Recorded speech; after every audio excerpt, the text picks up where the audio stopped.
Mi hermana gemela llegó a mi rancho una mañana de sábado, con el rostro destrozado, un ojo morado, un corte en el pómulo, el labio partido. Cuando me contó quién le había hecho eso, no lloré, no grité y no fui a buscar a nadie. Fui al baño, miré mi propio reflejo y supe exactamente lo que iba a hacer. Intercambiamos lugares. Yo me convertí en ella. Y el abogado arrogante que se casó con su hija aprendió frente a 200 personas que existen errores que no tienen remedio. Pero antes de continuar, checa si ya estás suscrito al canal y escribe en los comentarios: ¿desde dónde estás viendo este video? Nos encanta saber hasta dónde están llegando nuestras historias. Tengo 67 años y vivo en un rancho en Tequila, Jalisco, desde hace casi una década. Antes de eso, pasé 32 años como comandante de la Fiscalía General de Justicia de la Ciudad de México. Empecé como administrativa en 1986, me promovieron a agente de investigación, luego a fiscal titular, y me jubilé como jefa de una de las divisiones de delitos contra el patrimonio en la capital. Cuando la gente me conoce hoy, con mi sombrero de palma, las botas enlodadas y la voz tranquila de quien despierta con el canto de los zenzontles, piensan que estoy retirada de todo. Creen que el tiempo amansó lo que la vida construyó. Están equivocados. El rancho tiene 350 hectáreas, ganado cebú, caballos aztecas y una terraza de madera que da hacia el poniente. Es el tipo de lugar donde el silencio no pesa, descansa. Aprendí la diferencia entre los dos después de 3 décadas dentro de delegaciones y ministerios públicos, conviviendo con lo más cruel del ser humano cuando se siente con poder, y lo más frágil cuando el poder se le escapa. Mi hermana se llama Guadalupe. Somos gemelas idénticas desde la cuna, y, desde que tengo memoria, la gente nos confundía. La diferencia visible se fue construyendo con los años. Yo me dejé el cabello corto y canoso. Ella siempre lo mantuvo largo y oscuro, con esa elegancia de mujer que cuida su imagen porque construyó un mundo donde la imagen importa. Guadalupe fundó Logística GDL hace 24 años, con una camioneta usada, un socio que se fue al segundo año y una terquedad que no he visto en nadie más. Hoy la empresa tiene 900 empleados, flota propia, contratos con grandes cadenas de autoservicio y operaciones en 15 estados de la República. Somos tan diferentes por dentro como parecidas por fuera. Ella es la gentileza, la paciencia, el tipo de persona que resuelve conflictos hablando y cree que el mundo responde bien cuando tratas bien a los demás. Yo fui la dureza, la que aprendió temprano que no todos responden bien a la buena voluntad, la que pasó la vida aprendiendo que el abusivo solo es valiente con quien tiene miedo. Aquella mañana de sábado, yo estaba en el potrero de abajo revisando la cerca con mi caporal, cuando oí el sonido de un coche en el camino de terracería. Reconocí el modelo antes de reconocer a la persona. Era la camioneta negra de Guadalupe, un vehículo que había visto decenas de veces, pero que nunca había llegado sin avisar. Ella no acostumbra a aparecerse sin llamar antes. Guadalupe planea cada cosa que hace. Esa fue la primera señal de que algo andaba mal. Cuando bajó del coche, noté lo segundo. Llevaba lentes oscuros bajo un cielo completamente nublado. Caminaba despacio, con los hombros encogidos, con ese paso vacilante de quien protege una parte del cuerpo que le duele. Fui hacia ella sin correr, porque aprendí en 3 décadas que correr hacia alguien en shock solo aumenta el impacto. Cuando se quitó los lentes a petición mía, lo que vi me cortó la respiración por un segundo. El ojo izquierdo cerrado, morado con tonos amarillentos, un hematoma de días. El corte en el pómulo ya cicatrizando, pero todavía vivo. El labio partido, curado por encima, pero con la marca inconfundible de un golpe certero. 32 años de policía me enseñaron a leer un rostro golpeado como quien lee un libro. Aquello no había sido un accidente. Tardó en hablar. No la presioné. La verdad tiene su propio ritmo para brotar, y presionar solo hace que se esconda. Serví café de olla en la terraza, me senté a su lado y esperé. Cuando empezó, comenzó por en medio, porque así habla la gente cuando tiene vergüenza. No desde el principio, no con contexto, sino desde el pedazo que duele menos que el comienzo. El nombre que pronunció fue el de Rogelio Sampaio, el esposo de su hija, el abogado. Rogelio Sampaio entró en la vida de Guadalupe hace 7 años como abogado contratado para llevar los contratos de logística GDL. Llegó por recomendación de un director de confianza, hizo un trabajo impecable los primeros 2 años y se ganó la reputación de hombre competente, discreto y leal. Después conoció a Isabela. Isabela es la única hija de Guadalupe. Tiene 30 años, es administradora. Entró a la empresa a los 23 y creció rápido porque tenía capacidad y porque conocía cada rincón de la operación desde niña. Ella y Rogelio se cruzaron en una junta de planeación estratégica. Fueron novios 1 año y medio. Se casaron en una ceremonia preciosa, en una hacienda que Guadalupe pagó con gusto, sin escatimar, porque cuando se trata de una hija, uno no hace cuentas. Lo que Guadalupe no vio o no quiso ver era que Rogelio estaba construyendo su posición desde hacía años. Primero como abogado de confianza, luego como yerno presente, después como un rostro frecuente en las juntas del consejo, en las decisiones de contratos, en las comidas con socios estratégicos. Poco a poco se volvió parte de la estructura. No formalmente, pero estaba ahí de un modo que, cuando te das cuenta, ya no imaginas cómo era todo antes de él. 5 meses antes de aquella mañana de sábado, él presentó una propuesta formal para convertirse en director jurídico ejecutivo de la empresa. No solo abogado, no solo el yerno, sino un ejecutivo con poder de decisión sobre contratos, litigios y finanzas. Guadalupe se negó con cuidado, sin confrontar, explicando que la estructura de la empresa tenía criterios y que no era el momento. Rogelio dijo que entendía. Sonrió y empezó a actuar. Guadalupe padece de presión alta desde hace años, controlada con medicamento diario. Nunca lo ocultó. Lo trataba como rutina. Se tomaba su pastilla con el desayuno como quien toma una vitamina. Su médico es el doctor Adrián Vasconcelos, un cardiólogo con consultorio en las Lomas de Chapultepec, de agenda muy apretada. Rogelio, como yerno atento, empezó a acompañarla a las citas, a controlar las medicinas en la mansión, a recordarle la dosis cuando Isabela estaba de viaje. Parecía cuidado.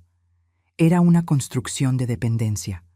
Guadalupe me contó todo esto en la terraza, mirando hacia el campo, con la voz de quien lee un guión escrito por alguien más. No parecía creer del todo que era su propia historia. Ese es el efecto de un plan bien armado. La víctima se ve desde fuera, como si fuera algo demasiado absurdo para ser real. Cuando ella rechazó la propuesta de dirección, Rogelio la citó en su oficina de la empresa. Puso un poder notarial sobre la mesa, un documento que le transfería el control ejecutivo, jurídico y financiero a él. Le dijo que si no firmaba, llamaría al consultorio del doctor Adrián para cancelar sus citas y que se encargaría de que el proveedor del antihipertensivo específico que ella tomaba, un fármaco importado de distribución limitada, tuviera una interrupción. ¿Cuánto tiempo aguantaría ella sin medicina antes de una consecuencia grave? 2 semanas, máximo. El médico había sido claro al respecto. Y cuando ella dijo que llamaría a su propio abogado antes de firmar nada, él la empujó contra el escritorio de la oficina. Fuerte. Lo suficiente para abrirle el pómulo. Lo suficiente para cerrarle el ojo. Me quedé en silencio un momento cuando terminó. No porque no tuviera reacción, sino porque la furia que sentía por dentro necesitaba ser canalizada, no desperdiciada. Eso lo aprendí en la calle. La rabia sin estrategia es puro ruido. La rabia con estrategia es una herramienta. Me levanté de la silla. Fui al espejo del pasillo de la casa y me miré. Luego miré a Guadalupe, que me había seguido hasta la puerta. Luego al espejo otra vez. Misma estatura, mismo rostro, la misma estructura de hombros que heredamos de nuestra madre. La única diferencia visible era el cabello. El mío corto y canoso, el de ella largo y oscuro. Me volví hacia ella. «Préstame la peluca», le dije. Me miró como si hubiera perdido el juicio. Pero antes de que yo explicara nada, ella ya lo estaba entendiendo. Somos gemelas. Tenemos esa forma de anticiparnos, de completar el pensamiento antes de terminar la frase. Lo entendió antes de que yo acabara. Y cuando lo hizo, el primer destello en sus ojos no fue miedo, fue alivio. Necesitaba 4 cosas para que el plan funcionara: la imagen, el comportamiento, el acceso y el tiempo. Guadalupe se quedó en mi rancho. Yo entré en su vida. La peluca era de buena calidad, cabello oscuro y lacio que caía hasta los hombros, exactamente como el de ella. Me puse el blazer azul marino que traía en la maleta, el pantalón de vestir negro y los tacones bajos que usaba en la oficina. Pasamos 2 horas en la terraza mientras ella me enseñaba los detalles. La forma de inclinar ligeramente la cabeza a la derecha cuando escuchaba algo que no le gustaba. Cómo apoyar el codo izquierdo en la mesa durante las juntas.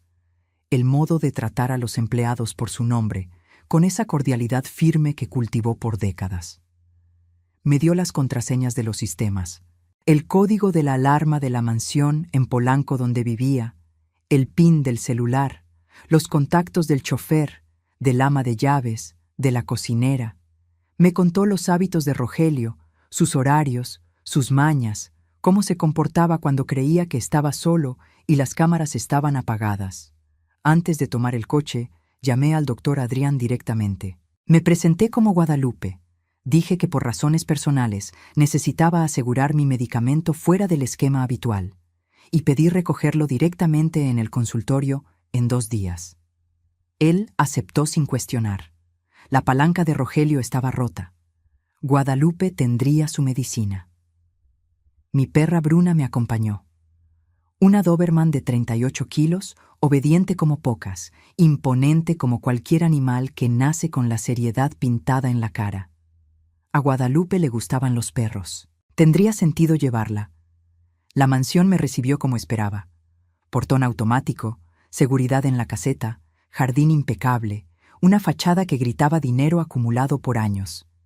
El chofer, Marcos, abrió el portón sin dudar. El ama de llaves, doña Tere, me recibió en la puerta con una sonrisa de alivio, como quien esperaba que la dueña de la casa volviera a su sitio. Rogelio estaba en la sala cuando entré. 42 años, bien parecido como solo el gimnasio y un dentista caro pueden lograr. Traje de lino claro y esa postura de hombre que cree que el espacio que ocupa le pertenece por derecho divino. Me miró como quien mira un problema que ya tiene solución calculada. No preguntó cómo estaba. No mostró ni un gesto de arrepentimiento por el rostro golpeado que él mismo provocó. Fue directo al punto. ¿Ya lo pensaste mejor? Dejé caer los hombros ligeramente, bajé la mirada e imité el cansancio que Guadalupe me describió. Dije que necesitaba más tiempo, que no me sentía bien. Él invadió mi espacio con esa proximidad calculada para que la otra persona se sienta pequeña. Me dijo qué pasaría si seguía postergando las cosas, y entonces, sin aviso, me pisó fuerte el pie con el tacón de su zapato fino. Fue seco, deliberado. El tipo de gesto que un hombre hace cuando quiere establecer hasta dónde puede llegar sin consecuencias. El dolor me subió por la pierna. Mi instinto, forjado en 32 años de operativos y confrontaciones, le gritó a mi cuerpo que actuara. Me contuve. Solté un ¡ay! Exagerado. Me apoyé en la pared como lo hubiera hecho Guadalupe y dejé que saliera de la sala silbando. Me quedé ahí parada, sobándome el pie. El dolor era bueno.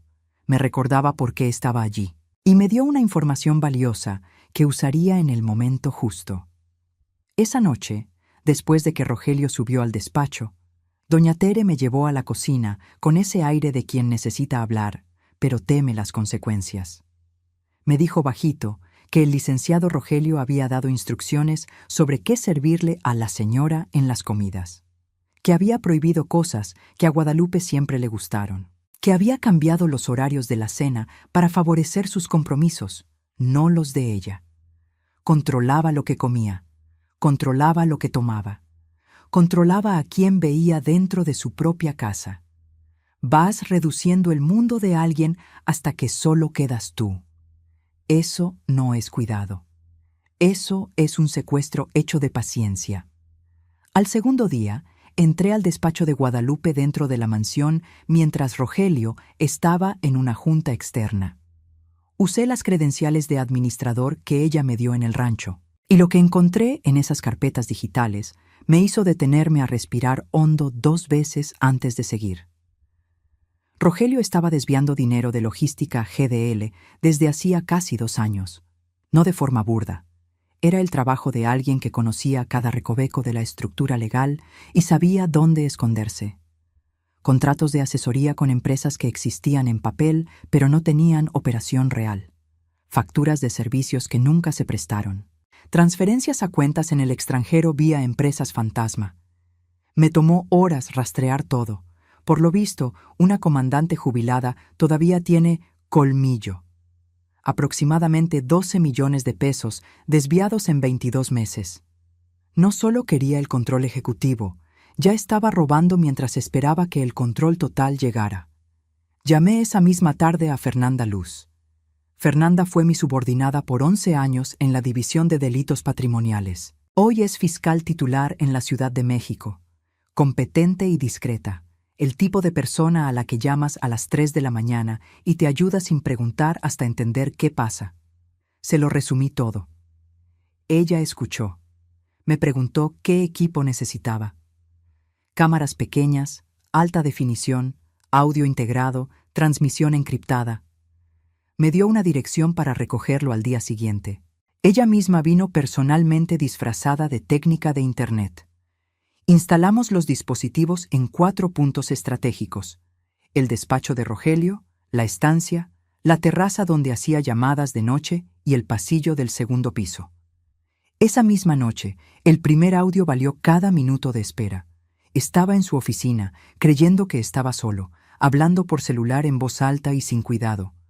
La voz de quien se acostumbró a no preocuparse por quien escucha. Dijo que la vieja estaba cediendo, que en 2 días firmaba. Dijo que si se trababa de nuevo, sabía cómo conseguir un certificado médico de incapacidad, que conocía a quien lo hiciera. Dijo que el negocio se cerraba la semana siguiente y que la otra parte recibiría su tajada cuando el dinero saliera de la cuenta. Yo estaba en la biblioteca con el celular en la mano, escuchando en tiempo real por la aplicación de Fernanda. Dije bajito, sola en el cuarto oscuro: ya te tengo. Pero faltaba una cosa que necesitaba descubrir antes de montar el golpe final. Y fue Bruna quien me dio esa información sin saberlo. Una tarde, la perra entró a la sala cuando la puerta del pasillo quedó abierta. Fue directo hacia Rogelio, que estaba sentado con documentos en la mesa. Lo que pasó después fue más revelador que cualquier grabación. Se puso blanco. No el blanco de un susto pasajero, el blanco del pavor visceral, ese que no viene del momento, sino de dentro. Empujó la silla hacia atrás, se levantó de un salto, retrocedió hasta la pared con los ojos desorbitados, mientras Bruna simplemente se quedaba a mitad de la sala moviendo la cola. Rogelio Sampaio, con todo su traje caro y su arrogancia acumulada, le tenía pavor a los perros. Guardé esa información con el mismo cuidado con que se guarda una llave maestra. Al tercer día, perdió la paciencia. Me citó en el despacho temprano. El poder notarial estaba en la mesa. 21 páginas de lenguaje jurídico denso, calculado para ser irreversible. Yo sé lo suficiente de derecho para leer cada coma y entender el tamaño del robo que pretendía. Dijo que era hoy, que ya no había pláticas, ni plazos, ni paciencia. Me repitió lo que le pasaría a alguien sin medicina para la presión por 2 semanas. Me dijo que el doctor, Adrián, tenía la agenda llena y que bastaba una llamada para que la siguiente cita fuera en meses. Dijo que el proveedor de las medicinas importadas tenía una cadena de distribución que él ayudó a organizar y que sería una pena que hubiera una interrupción. Y luego sonrió y dijo que si el ojo ya estaba sano, el otro podía volver a estar igual. Lo miré con unas ganas específicas de cerrar el puño y darle una respuesta que no esperaba. Me contuve. Por fuera dejé caer los hombros. Por dentro, Estaba catalogando cada palabra, cada amenaza. La cámara estaba grabando todo. Fernanda recibía el audio en tiempo real. Dije que iba a firmar, que solo necesitaba unas horas más. Se relajó visiblemente. La tensión se le salió de los hombros como aire de un globo picado. Volvió a su silla, cruzó la pierna y tomó su celular con la naturalidad de quien da el asunto por terminado. Me dijo que descansara y que llamaría al notario para las 4 de la tarde. Salí del despacho. En el pasillo llamé a Fernanda. ¿Grabaste todo? Todo. Coacción, extorsión, amenaza de daño a la salud. Ya está documentado y en el servidor. Le pedí 2 días. Le expliqué por qué. Ella se quedó callada un segundo. ¿Quieres hacerlo en público? Quiero hacerlo de forma que no haya marcha atrás. Si lo arrestan en silencio, paga fianza en 48 horas y se pasa 5 años retrasando el proceso con amparos. Quiero que cuando caiga, la caída sea frente a quienes le importan. El evento anual de reconocimiento a socios de logística GDL se celebraba cada octubre en el Hotel Gran Meridian de la Ciudad de México. 200 invitados, directores, consejeros, proveedores estratégicos, periodistas del sector. Era el evento más importante de la empresa. Guadalupe no había faltado a ninguna edición desde que la empresa creció. Rogelio estaba confirmado, por supuesto, como yerno, como abogado y como el hombre que en los últimos meses se había aparecido cada vez más representando a Guadalupe, sembrando la narrativa de que la dueña se estaba retirando y él estaba al mando. Lo que no sabía era lo que yo había planeado para esa noche. Llamé a Guadalupe al rancho. Estaba mejor. Su voz había vuelto. Ya no era la voz de la mujer que lloró en mi puerta. Era la voz de la fundadora de una empresa de 900 empleados. Le dije que tenía que venir al evento, que yo sería ella hasta el momento justo, que cuando yo diera la señal, ella entraría por el acceso de servicio del hotel y Rogelio vería a las 2 juntas por primera vez. Silencio del otro lado. Después, con esa firmeza que conozco desde que teníamos 6 años. Cuenta conmigo. Pero antes de colgar, dijo algo que me detuvo. Tuve que avisarle a Isabela. Cerré los ojos un segundo. Isabela, su hija, la esposa de Rogelio. Isabela llegó a la mansión esa tarde de un viaje de trabajo en Cancún. No estaba completamente preparada para ella.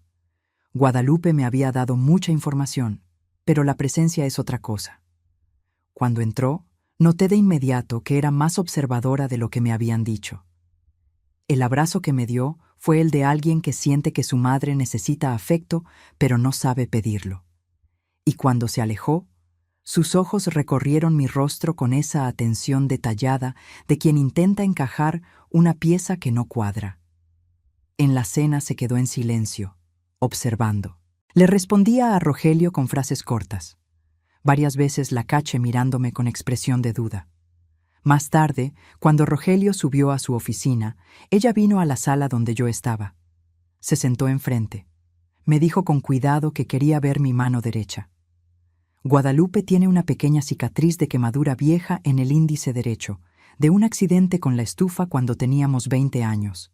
Yo no la tengo. Extendí la mano. Ella la miró. Se quedó en silencio. Entonces, con una calma que me sorprendió. «Tía, ¿eres tú?» No lo negué. Suspiré. Le dije que sí, que era yo, y que su madre estaba segura en mi rancho. Lo que pasó por su cara en los siguientes 30 segundos fue toda una secuencia de emociones humanas. Shock, confusión, miedo, rabia. Y luego, de una forma que me sorprendió, una calma repentina y decidida. Le conté todo. El fraude financiero, la amenaza de la medicina, la coacción, las cámaras, lo que teníamos grabado. Escuchó sin interrumpir, endureciendo el gesto. No era una rabia descontrolada. Era esa rabia fría de quien procesa una traición. Cuando terminé, se quedó callada. Dijo que había notado que Rogelio controlaba las citas de su mamá, que creyó que era cuidado, que él le decía que Guadalupe se estaba cansando, que necesitaba apoyo, que la empresa era demasiado para ella sola, y que ella, Lo había creído porque era más fácil creerlo que enfrentar la realidad. Eso no te quita responsabilidad, le dije, no con dureza, sino con honestidad. Ella asintió, sin defenderse. Y fue en ese momento que entendí de dónde sacó Guadalupe la fuerza para construir su imperio. Su hija tenía la misma honestidad intransigente. ¿Qué necesitas de mí?, preguntó. Información. Y tu presencia en el evento mañana. Aceptó sin dudar. Antes de subir a su cuarto, dijo algo que se me quedó grabado. Sabía que algo estaba mal.